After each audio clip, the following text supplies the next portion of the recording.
podcast Hamka Unggul.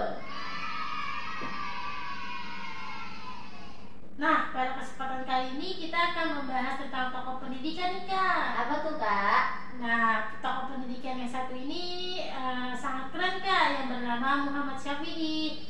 Sebelum kita mendengarkan podcast tentang tokoh pendidikan ini, aku pengen nanya nih sama Kakak. Sebelumnya Kakak pernah dengar atau pernah belajar tentang sosok Muhammad Syafi'i ini seperti apa? Yang aku tahu yang sekilas baru tahu sosok Muhammad Syafi'i itu. Muhammad Syafi'i itu aku tahu nih mempunyai sekolah yang mungkin bernama Indonesian Netherlands School, yang mungkin di mana tempatnya juga aku tidak tahu nih Kak di mana tempatnya.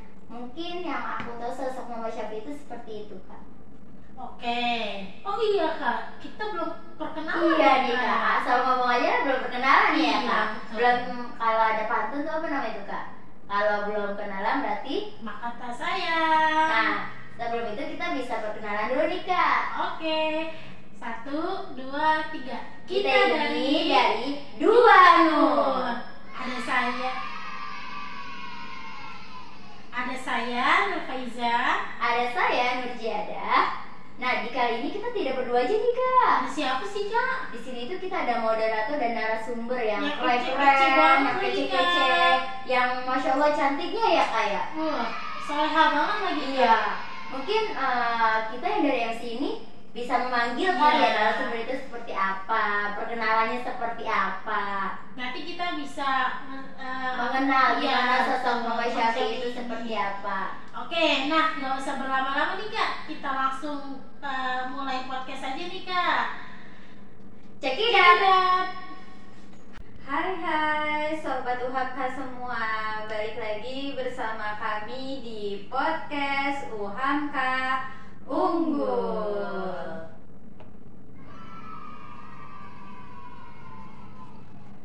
Balik lagi bersama saya moderator yang kece.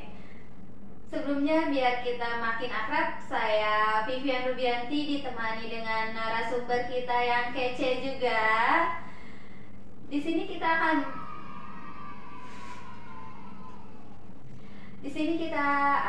akan membahas salah satu tokoh pendidikan. Kira-kira sobat UHAMKA semua ada yang tahu Kak? Sepertinya masih belum tahu ya. Masih belum familiar ya Kak.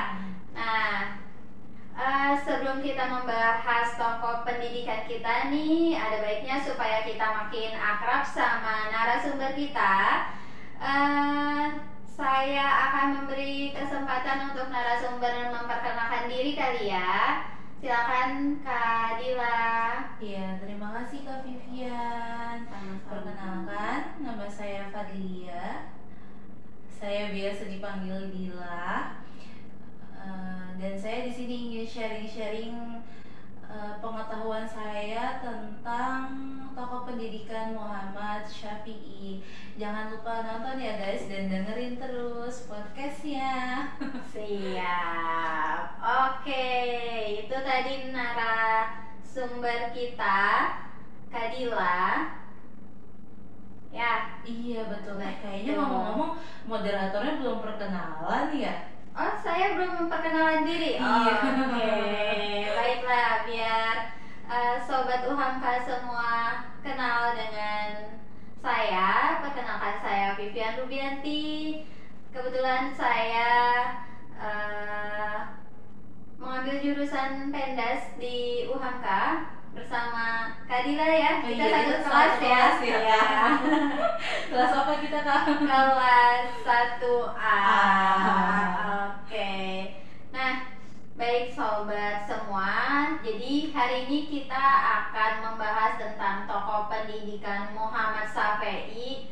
Mungkin sobat UHAMKA semua masih kurang familiar ya dengan tokoh pendidikan Muhammad Syafi'i. Yang sering kita kenal itu tokoh pendidikannya misalnya ada R.A. Kartini. Iya betul-betul. Siapa lagi kira-kira Kak? Kalau yang tokoh bapak pendidikan biasanya Ki Hajar Dewantara ya, Nah. Kak ya dikenalnya. Betul. Nah, jadi kita akan mencari tahu lebih dalam mengenai Muhammad Syafi'i itu, biografinya seperti apa dari masa dia kanak-kanak sampai dia dewasa, sampai bisa dibilang tokoh pendidikan. Nah, kita akan membahas itu bersama Kak Dila. Iya. Oke, nah Kak Dila, saya mau tahu nih, tapi pastinya sobat-sobat UHAMKA di rumah juga ingin tahu ya mengenai biografi Muhammad Syafi'i itu bagaimana sih, Kak? Oke, mungkin kita mulai dari biografi dulu ya. Kan ada istilah tak kenal maka tak sayang ya. Nah, betul kan ya Kak ya? Jadi kita harus tahu dulu siapa sih Muhammad Syafi'i, lahirnya di mana ya Kak ya? Muhammad Syafi'i ini salah satu tokoh pendidikan yang terkenal dari Bukit Tinggi, Sumatera Barat. Muhammad Syafi'i ini lahirnya pun banyak versinya Kak. Ada yang bilang Muhammad Syafi'i ini lahirnya pada tahun 1893 dan ada banyak versinya. Tapi yang paling masyhur, yang paling terkenal itu Muhammad Syafi'i itu lahir pada tanggal 31 Oktober 1893 Kak. Lahirnya itu di daerah Ketapang. Tapi bukan Ketapang di daerah Tangerang ya. Kan ada juga tuh di dekat rumahku Ketapang. Tapi Ketapang di daerah Kalimantan Barat Kak Vivi. Kalimantan Barat, tepatnya di Ketapang. Iya betul, nama desanya Ketapang. Selanjutnya yang saya dengar ya Kak Dila, Iya. kalau tokoh pendidikan Muhammad Syafi'i ini dulunya ketika dia masa kanak-kanak dia diangkat oleh orang tua angkatnya. Itu gimana sih Kak ceritanya? Iya, kalau yang Kak Vivi dengar itu betul sekali. Makanya Muhammad Syafi'i kan, kalau misalkan kita teliti lagi nih, kenapa Muhammad Syafi'i ini terkenalnya tokoh pendidikannya dari Sumatera Barat, Bukit Tinggi. Padahal kan aslinya tadi kita tahu dari Ketapang ya Kak ya, Kalimantan gitu. Karena betul tadi kata Kak Vivi, karena ada Muhammad Syafi'i ini diangkat sama orang tua angkatnya. Jadi ketika Muhammad Syafi'i masih kecil Kak, masih usia anak-anak, orang tua Muhammad Syafi'i ini berdagang. Ibunya ini suka bikin kue. Nah, Muhammad Syafi'i ini yang bantuin ibunya untuk berdagang. Jadi ketika Muhammad Syafi'i ini kecil, Muhammad Syafi'i ini tuh bantuin ibunya, bantuin orang tuanya untuk berjualan kue-kue yang tadi sudah dibikin sama mamahnya. Setelah itu Muhammad Syafi'i itu biasanya jualannya tuh ke sekolah-sekolah yang ada di Ketapang. Jadi Muhammad Syafi'i ini nih berjualan di sekolah. Walaupun Muhammad Syafi'i itu sebenarnya dia nggak sekolah di sana. Jadi Muhammad Syafi'i hanya berjualan di sekolah tersebut. Nah, tapi Muhammad Syafi'i ini nggak cuman jualan kuenya habis dibeli oleh para peserta didik di situ sama murid di situ terus langsung pulang. Enggak. Muhammad Syafi'i ini diam-diam ngumpet di balik tembok. Dulu bukan tembok kali ya, di balik dinding kayak gitu ya, kayak bilik bambu mungkin kan ya. Nah, Muhammad Syafi'i itu pengen juga belajar. Jadi walaupun Muhammad Syafi'i ini orang tuanya kurang mampu untuk menyekolahkan kan, karena mungkin zaman dulu itu sekolah biayanya mahal kali ya kayak. Kan kalau sekarang kita alhamdulillah banget sekarang nih pemerintah sudah mewajibkan sekolah 9 tahun, bahkan gratis kan ya kayak kalau di Jakarta. Betul. Jadi SD, SMP, SMA kan gratis ya. Sekarang banyak sekali sekolah negeri, jadi anak-anak pasti nggak putus sekolah, betul kan ya kayak. Nah, berbeda ketika zaman dahulu pada saat Muhammad Syafi'i kecil ini, karena orang tuanya Muhammad Syafi'i ini sederhana, jadi untuk menyekolahkan uangnya tidak cukup. Jadi Muhammad Syafi'i itu tidak sekolah. Akhirnya ketika Muhammad Syafi'i tadi kan diam-diam Muhammad Syafi'i mendengarkan gurunya ya Kak, guru yang tempat Muhammad Syafi'i ini berdagang. Jadi ada salah satu guru di situ, namanya itu Ibrahim Marasutan. Jadi gurunya ini tuh tertarik dengan Muhammad Syafi'i karena ketika beliau ngajar, Muhammad Syafi'i kan ada di samping tadi tembok gitu ya Kak. Ketika di samping tembok itu murid-murid ketika itu disuruh untuk bernyanyi, tapi malah suaranya Muhammad Syafi'i yang paling kencang di situ. Yang paling terdengar ya. Iya betul, padahal kan Muhammad Syafi'i nggak ada di kelas itu ya kayak adanya kan di luar. Tapi semangatnya Muhammad Syafi'i ini tuh membara kalau untuk pendidikan. Jadi Muhammad Syafi'i itu pengen banget belajar gitu. Nah akhirnya nih gurunya ini tertarik ngelihat kesungguhan kesemangatan Muhammad Syafi'i dalam belajar. Akhirnya nih yang gurunya ini yang tadi namanya guru Pak Ibrahim ini mencari tahu latar belakang keluarganya Muhammad Syafi'i seperti apa, dicari tahu Muhammad Syafi'i anaknya siapa, rumahnya di mana, tempat tinggalnya di mana, itu semuanya ditelusuri oleh Pak Guru Ibrahim ini. Setelah itu Pak Guru Ibrahim kan dia mempunyai istri namanya Aning Khalijah. Jadi Pak Guru dan istrinya ini berkeinginan untuk mengangkat Muhammad Syafi'i sebagai anak angkatnya. Dan akhirnya Pak Guru ini meminta restu untuk mengangkat anak kepada orang tuanya, meminta izin kepada orang tua kandungnya Muhammad Syafi'i, dan diizinkan oleh orang tua kandungnya Muhammad Syafi'i. Jadi semenjak itu Muhammad Syafi'i tinggal bersama orang tua angkatnya Kak. Karena orang tua angkatnya juga bukan asli orang Ketapang itu, aslinya tuh orang Bukit Tinggi Sumatera Barat. Jadi iya daerah situ.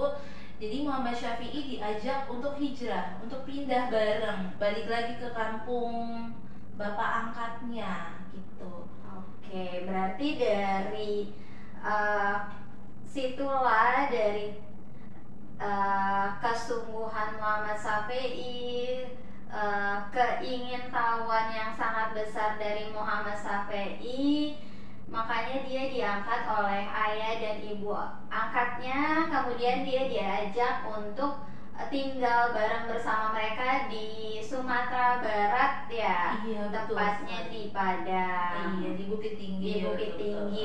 Oke, wah menarik sekali ya Sobat UHK semua. Ini baru biografi dari Muhammad Syafi'i loh, belum masih ada perjalanan panjang yang harus kita cari tahu sehingga kita dapat mengambil pelajaran, mengambil semangat dari Muhammad Syafi'i ini. Oke, Sobat UHK semua, tadi sudah dijelaskan ya biografi singkat mengenai Muhammad Syafi'i. Dari biografi itu saya tertarik nih mengenai riwayat pendidikan Muhammad Syafi'i dari masa kanak-kanak sampai dia dewasa. Kak Dila bisa menceritakan nggak nih riwayat pendidikannya itu seperti apa sih Muhammad Syafi'i ini? Iya, bisa Kak Vivian. Jadi riwayat pendidikan yang ditempuh oleh Muhammad Syafi'i ketika Muhammad Syafi'i sudah berhijrah, sudah pindah ke Bukit Tinggi bersama orang tua angkatnya. Itu Muhammad Syafi'i ketika umur 10 tahun, kira-kira tahun 1904, Muhammad Syafi'i ini pernah belajar di sekolah Melayu, tapi di sekolah Melayu di Aceh. Kemudian iya betul di Aceh, ya. Bukan di Bukit Tingginya tapi di Aceh. Jadi Muhammad Syafi'i ini udah dari kanak-kanak udah pindah-pindah terus ya, udah inian. menjelajah terus. Nah, selanjutnya di sekolah Aceh ini Muhammad Syafi'i belajar selama 3 tahun. Kemudian setelah itu pada tahun 1907 Muhammad Syafi'i pindah lagi ke sekolah Melayu juga, tapi bukan yang di Aceh, yang di Pontianak. Sekolah Melayu yang di Iya, Pontianak. betul. Sama-sama sekolah Melayu tapi beda daerahnya aja. Yang pertama kan tadi di Aceh, lalu pindah lagi di Pontianak. Betul Oke. sekali. Selanjutnya setelah setahun kemudian sekolah di Pontianak ini, Kak Vivi, orang tua angkatnya memindahkan lagi Muhammad Syafi'i untuk sekolah di sekolah raja. Sekolah Raja. Iya betul. Istilahnya itu sekolah rajanya itu disebut Quake School. Nah ini sekolah raja ini adanya di Bukit Tinggi. Jadi balik lagi nih Oh, ke apanya tuh? Ke asalnya ya Iya, di Bukit Tinggi. di Bukit Tinggi. Betul, ke asal Oke. orang tua angkatnya. Betul. Karena ternyata kenapa sih Muhammad Syafi'i kan dipindahin ya Kak ke Bukit Tinggi, ke sekolah raja ini? Dulunya ayah angkatnya ini ternyata alumni dari sekolah raja itu. Jadi pengen Muhammad Syafi'i ini tuh juga bisa mengikuti jejak Ayah. Iya betul, ayah angkatnya ini. Jadi makanya dipindahkan ke sekolah Sekolah Raja. raja betul yang ada di Bukit Tinggi. Akhirnya Muhammad Syafi'i pun ikut sekolah raja sampai lulus. Setelah lulus itu Muhammad Syafi'i tahun 1914. Jadi di sekolah raja Muhammad Syafi'i lulus. Nah, setelah lulus dari sekolah raja, Muhammad Syafi'i ini ya, jadi Muhammad Syafi'i ini tuh pada tahun 1914 kan udah lulus ya Kak dari sekolah raja. Nah, Muhammad Syafi'i ini ketika lulus langsung diangkat menjadi guru. Jadi mengikuti jejak bapak angkatnya Muhammad Syafi'i. Langsung diangkat menjadi guru di sekolah raja itu ya Kak? Bukan di sekolah raja Oh, Kak. bukan. Iya bukan. Jadi diangkatnya itu di sekolah Kartini School yang ada di daerah Jakarta, Betawi dia. Oh, jadi Muhammad Syafi'i ini pernah tinggal di Jakarta dan menjadi guru di sekolah Kartini ya Iya, ternyata. betul. Jadi setelah lulus Muhammad Syafi'i lulus dari Bukit Tinggi, Muhammad Syafi'i keterima ngajar di sekolah Kartini School. Jadi Muhammad Syafi'i ini karena kita keterima ngajar, jadi pindah lagi, hijrah lagi ke Jakarta untuk mengajar di Kartini School gitu Pak. Nah, jadi itu adalah riwayat pendidikan dari Muhammad Syafi'i, sobat semua. Nah, berarti sampai dia menjadi guru di sekolah raja itu sebelumnya dia pernah sekolah ya di sekolah raja di Bukit Tinggi, Kalimantan Barat. Kak Dila, saya mau tahu nih karir dari Muhammad Syafi'i itu bagaimana? Karena yang saya tahu nih Muhammad Syafi'i itu dari masa dia kanak-kanak dia sangat semangat sekali ya belajarnya sampai dia menjadi guru di sekolah Kartini di Jakarta. Setelah itu karir pendidikan Muhammad Syafi'i itu bagaimana sih Kak? Selanjutnya ya kayak biasanya kita kalau udah dapat kerjaan udah males lagi maksudnya ngelanjutin karir gitu ya Kak. Maksudnya kan kayak kita udah ngajar, udah dapat kerja, udah gitu ya Kak, goals kita udah gitu kan ya. Biasanya kayak gitu kan ya kita ya. Kayak udah males buat belajar lagi gitu ya biasanya kalau kita nih. Karena udah menghasilkan sesuatu gitu ya Kak. Iya biasanya jadi udah maksudnya buat melanjut pendidikan kalau kita punya kerjaan kayaknya kalau orang-orang sekarang tuh sudah cukup ya. Iya betul, sudah cukup, udah enough ya. Jadi tapi berbeda nih sama Muhammad Syafi'i. Muhammad Syafi'i ini ternyata ketika sudah diterima menjadi pengajar di Kartini School ini, Muhammad Syafi'i nggak berhenti pendidikannya sampai situ, enggak.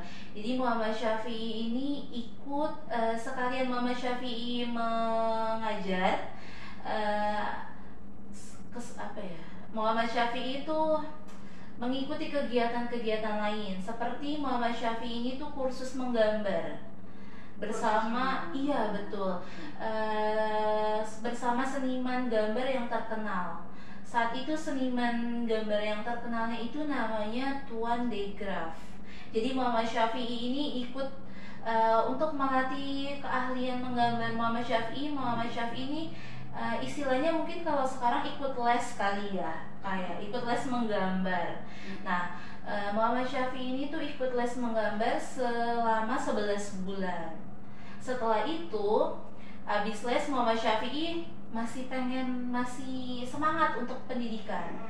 Akhirnya Muhammad Syafi'i bersama saudara seangkatnya ini, Muhammad Syafi'i ini tuh belajar bahasa Belanda gitu. Karena mungkin pada zaman itu Indonesia masih dijajah oleh Belanda. Jadi Muhammad Syafi'i ini belajar bahasa Belanda.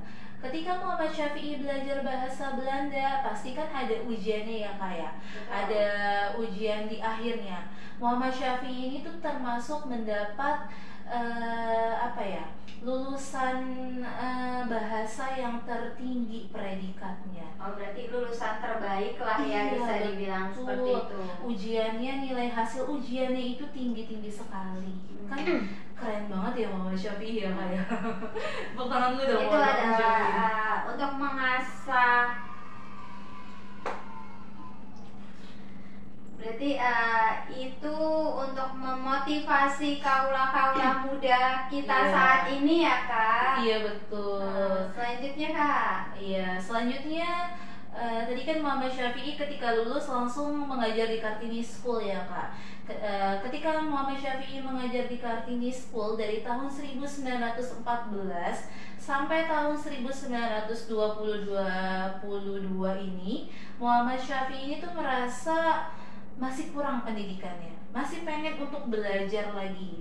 Jadi Muhammad Syafi'i ini pergi ke Belanda buat menempuh pendidikan lagi di Belanda. Tapi sebelum Muhammad Syafi'i pergi ke Belanda ini, Muhammad Syafi'i ini tuh juga termasuk orang yang aktif di di pemerintahan. Iya betul Kak, di organisasi, di organisasi pemerintah. Jadi Muhammad Syafi'i ini tuh aktif di partai namanya Partai Insulinde. Jadi dia itu ada partai namanya Insulinde, ini partai yang pada zaman dahulu ya Kak. Itu Muhammad Syafi'i ini tuh aktifnya itu suka membuat tulisan tentang politik. Jadi Muhammad Syafi'i ini juga suka menulis Kak, menulis majalah, menulis artikel-artikel tentang politik. Itu Muhammad Syafi'i suka banget. Jadi makanya Muhammad Syafi'i bergabung ke partai ini.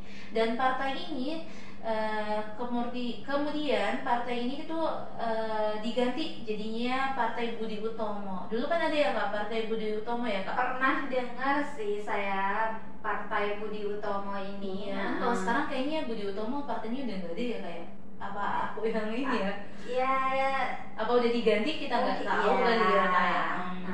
Iya kayak gitu. Jadi setelah itu Muhammad Syafi'i hijrah melanjutkan pendidikannya lagi ke Belanda Kak gitu. Mas Syafi'i dari Belanda itu apakah dia balik ke Jakarta dan melakukan sesuatu hal yang berarti di Jakarta, atau apakah Muhammad Syafi'i ini mendirikan sekolah atau bagaimana sih Kak? Oh, jadi kan tadi ketika di Belanda, Muhammad Syafi'i kan memang melanjutkan pendidikan.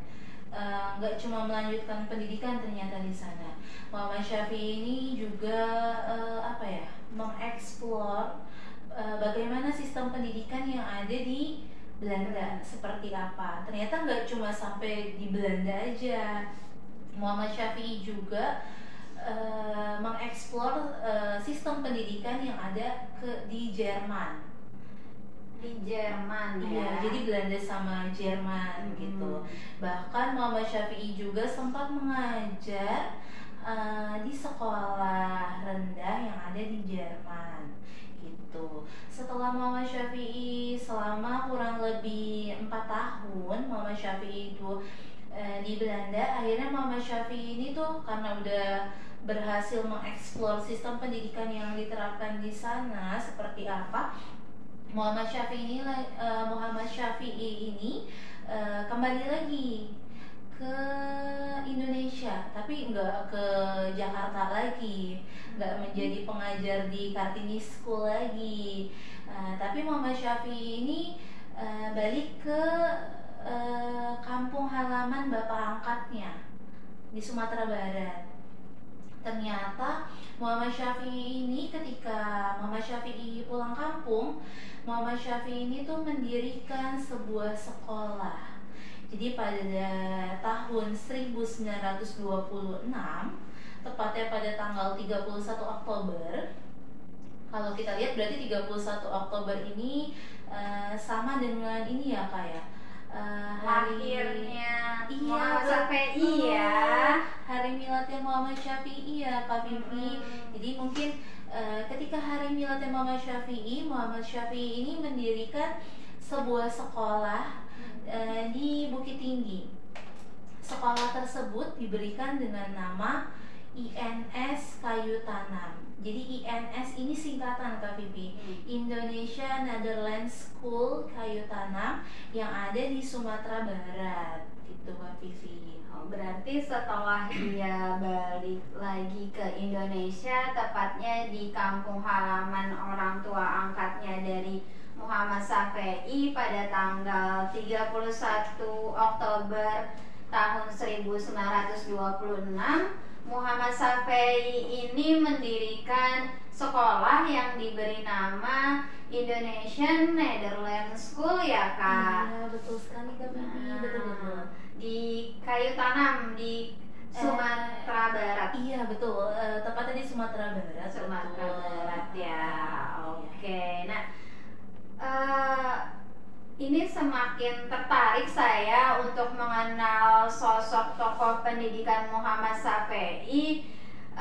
Kemudian setelah beliau mendirikan sekolah INS di Sumatera Barat ini, ada nggak sih Kak teori pengajaran yang bisa diterapkan nih di pendidikan saat ini supaya kita bisa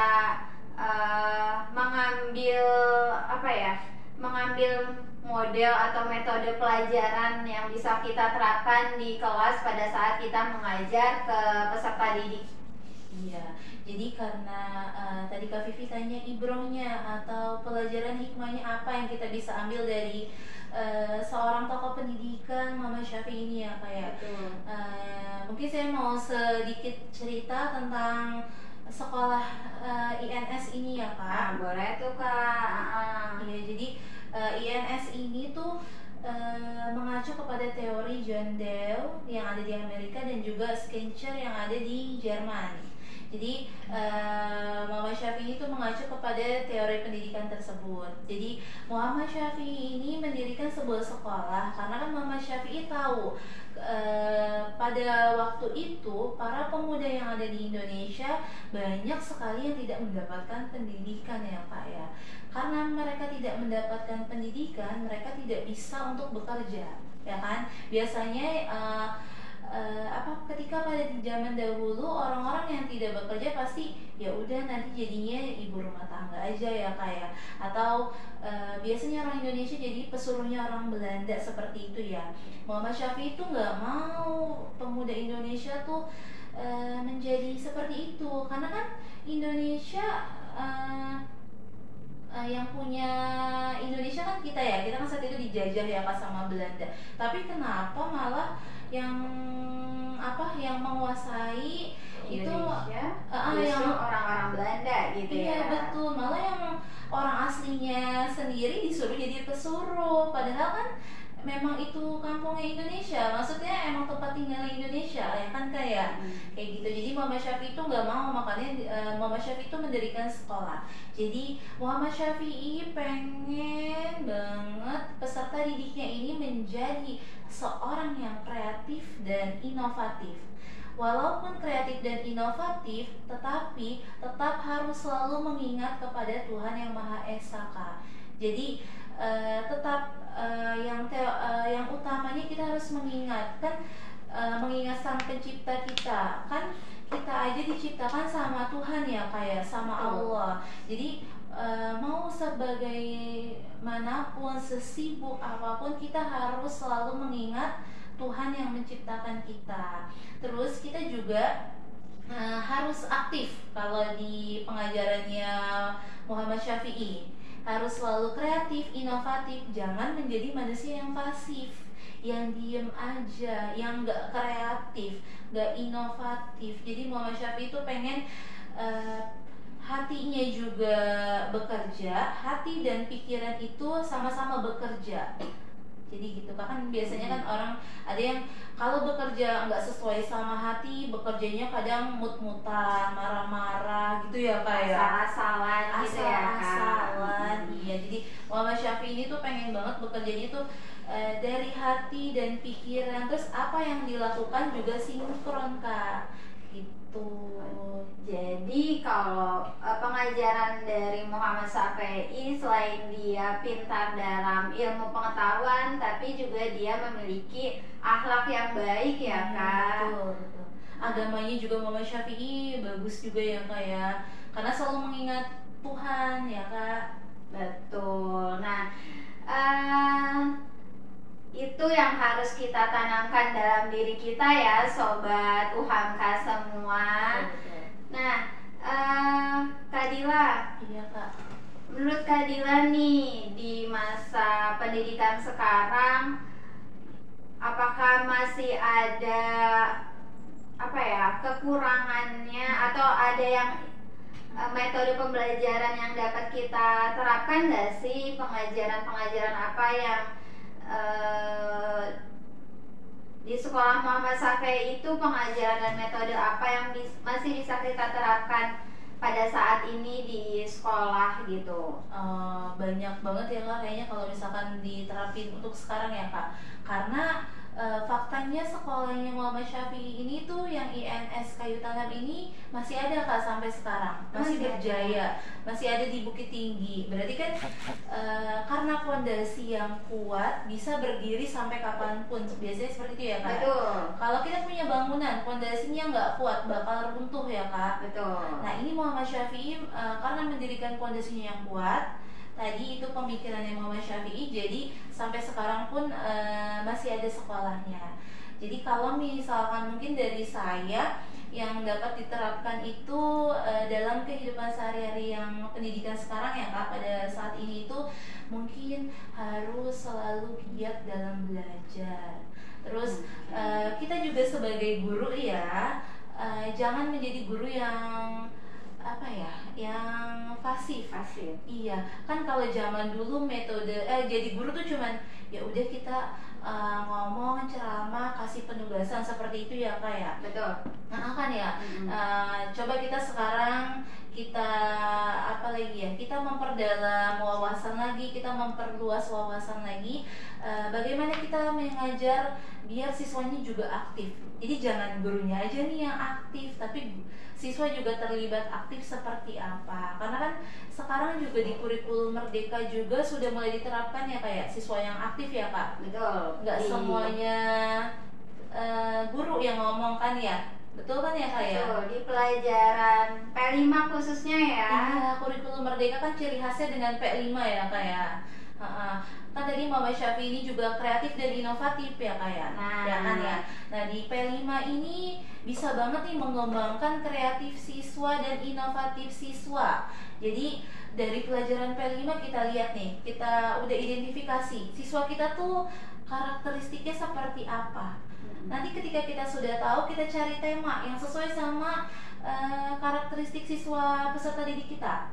Setelah itu kita dapat mengembangkan kreatif, potensi yang ada di siswa tersebut sesuai dengan tema yang kita ambil dalam P5. Soalnya kan biasanya kalau di akhir P5 tuh ada apa ya, ada ini projectnya ya, biasanya di akhir semester ya, ya kan? Betul. Nah itu berarti bisa untuk mengembangkan siswa itu menjadi aktif ya Kak ya, dari situ dari menjadi kreatif juga kan ya. Betul. Misalkan kita mengambil tema tentang pemanfaatan sampah, bahkan dari kelas 1 pun kan sekarang udah diterapin ya Kak ya? Iya. Kurikulum Merdeka kan ya? Ada pemisahan sampah ya, antara sampah organik dan non organik seperti itu ya. Nanti dari sampah organik nih jangan kita langsung buang. Kalau kita langsung buang kan nggak bisa menghasilkan sesuatu yang lebih berharga gitu ya. Kita bisa daur ulang dengan apa?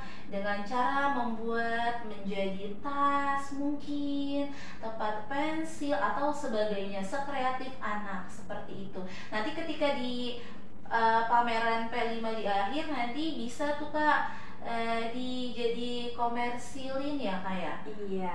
Jadi kan kalau kayak gitu anak juga semangat ya Kak. Jadi membangun kreatif anak tersebut. Kayak gitu sih Kak kalau menurut pendapat saya gitu Kak. Keren banget ya, pelajaran-pelajaran yang bisa kita terapkan dari tokoh pendidikan kita Muhammad Safei. Jadi kita bisa menggali potensi anak, bisa kita kembangkan potensi peserta didik itu akan bagaimana nantinya ketika dia dewasa. Iya betul.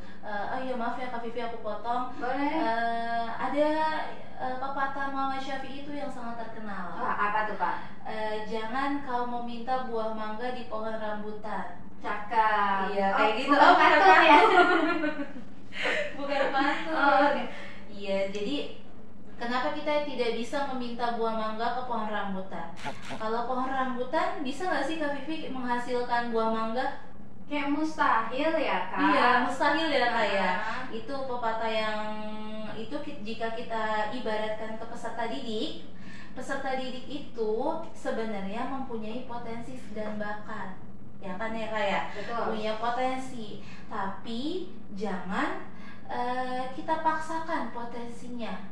Misalkan emang anak ini tuh di pendidikan, di pengetahuannya ketika tentang pembelajaran kurang. Nah, ya udah jangan kita paksain anak ini harus pintar, anak ini harus bisa pokoknya di pelajaran matematika misalnya kayak gitu ya Kak.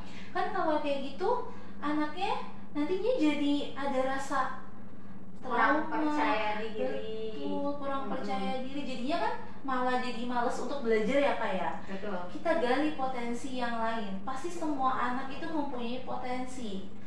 Kalau emang di pengetahuannya tidak terlalu menonjol potensinya, maka kita cari Kak potensi yang lain. Misalkan biasanya anak-anak yang pengetahuannya kurang, dia itu di di psikomotoriknya dia lebih bagus di motoriknya. Seperti apa, dia jago menggambar, dia itu pandai untuk berlari, berenang, dalam olahraga lainnya. Jadi makanya itu dia, jangan kau minta pohon buah mangga ke pohon rambutan. Iya, karena itu kan hal yang mustahil ya Kak. Betul. Terus juga pepatah Muhammad Syafi'i yang terkenal lagi yaitu adalah bekerja selalu dengan hati. Seperti itu Kak. Bekerja selalu dengan hati dan jangan meminta buah mangga di pohon rambutan. Itu filosofi dari Muhammad Safei ya. Betul. Wah, keren sekali nih. Terima kasih Kak Dila untuk penjelasannya. Terima kasih juga Kak Vivi udah diundang di podcast Uham Kak. Unggul. Iya unggul. Oke, nah sobat Uhamka semua, tokoh pendidikan Muhammad Safei ini sangat menarik ya, yang sangat menarik untuk kita pelajari ya Kak, untuk kita pelajari lebih dalam dan kita dapat memotivasi diri kita sendiri, khususnya saya dapat termotivasi nih dari tokoh pendidikan Muhammad Safei supaya saya bisa menjadi guru yang kreatif, inovatif dan dapat mengembangkan potensi peserta didik, dan tidak boleh memaksakan peserta didik untuk melakukan sesuatu kalau dia tidak mau atau tidak ingin ya, Iya, Kak. karena tidak ada potensinya di situ ya, Kak ya. Betul. Nah, Sobat UHAMKA semua, terima kasih untuk hari ini. Mungkin saya kembalikan ke MC kita hari ini yang kece-kece. Terima kasih Kak Dila. Sama-sama Kak Vivi, terima kasih juga. Semoga bermanfaat ya buat Amin. sobat podcast UHAMKA. Amin. Nah, cukup sekian Sobat UHAMKA semua. Terima kasih untuk hari ini. Wassalamualaikum warahmatullahi wabarakatuh. Saya kembalikan Ke ke MC.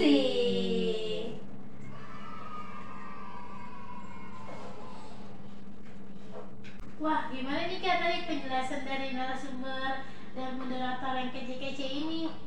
Wah, menurut saya itu bagus banget ya Kak. Sosok Mama Syafi itu bisa kita pelajari gimana nanti kita sebagai gurunya Iya. seperti apa, ininya seperti apa ya Kak ya. Iya, terus sosok Muhammad Syafi'i ini menanamkan bahwa kita seorang guru harus mempunyai sifat atau sifat ya yang kreatif, inovatif, terus tidak memaksakan peserta didik pada yang bukan memiliki potensinya seperti itu.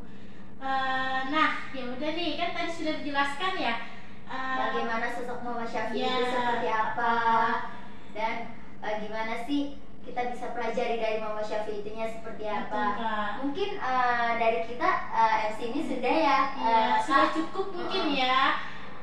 Oke, Jangan lupa nanti ikuti lagi podcast ini. berikutnya ya. Semoga Dapat pelajaran yang iya. menarik. Kalau kurang kali ini bisa yang jeleknya bisa dibuang. ya betul. Oke, kami dari MC pamit undur diri. Kurang lebihnya mohon maaf. Wassalamualaikum